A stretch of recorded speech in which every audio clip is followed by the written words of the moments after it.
இந்திய ஜனநாயக கட்சி இல்லாமல் தமிழகத்தில் ஆட்சி இல்லை என்கிற நிலை ஏற்படும் என கூறியுள்ள ஐஜேகே ஊடக பிரிவு செயலாளர் நித்யானந்தம், 4 பேர் வெற்றி பெற்றாலும் 40 பேர் வெற்றி பெற்றாலும் இந்திய ஜனநாயக கட்சி கை காட்டுபவர்கள்தான் முதலமைச்சராக இருப்பார்.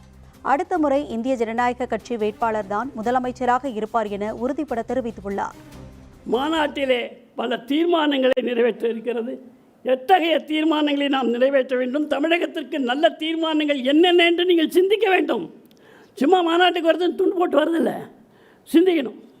தமிழ்நாட்டில் என்னென்னலாம் மாற்றங்கள் வேணும், ஐஜேகே வந்தால் என்ன செய்யும், இப்பொழுது ஆட்சிக்கு வந்து விடுமான்ற யோசனையெல்லாம் உங்களுக்கு வேண்டாம். ஐஜேகே இல்லாத ஒரு ஆட்சி இருக்கக்கூடாது. 4 பேர் ஜெயிச்சோம், 40 பேர் ஜெயித்தாலும் ஐஜேகே சொல்கிறவங்க முதலமைச்சராக இருப்பான்.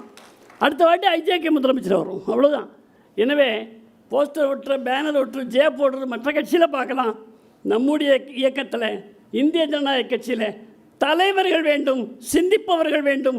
இந்த நாட்டுக்கு எது நன்மை என்று தீர்மானங்களை போட்டு செயல்படுத்துகின்ற செயல் மறவர்கள் வேண்டும் என்றுதான் ஐயா குறிப்பிடுகிறார். அதை நாம் செய்வோம்.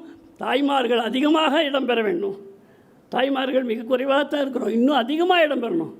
50க்கு 50 தாய்மார்கள் இருக்கணும், போட்டி போடணும். தாய்மார்கள் தலைவர்களாக இருக்கிறோம். திறமைமிக்க பெண்கள், பயிற்சி பெற்ற பெண்கள், தலைமையேற்கக்கூடிய பெண்கள், இவர்கள் நமக்கு வேண்டும்.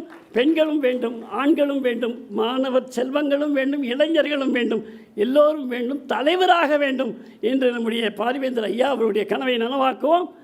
வெற்றி நமதே, நாளை நமதே.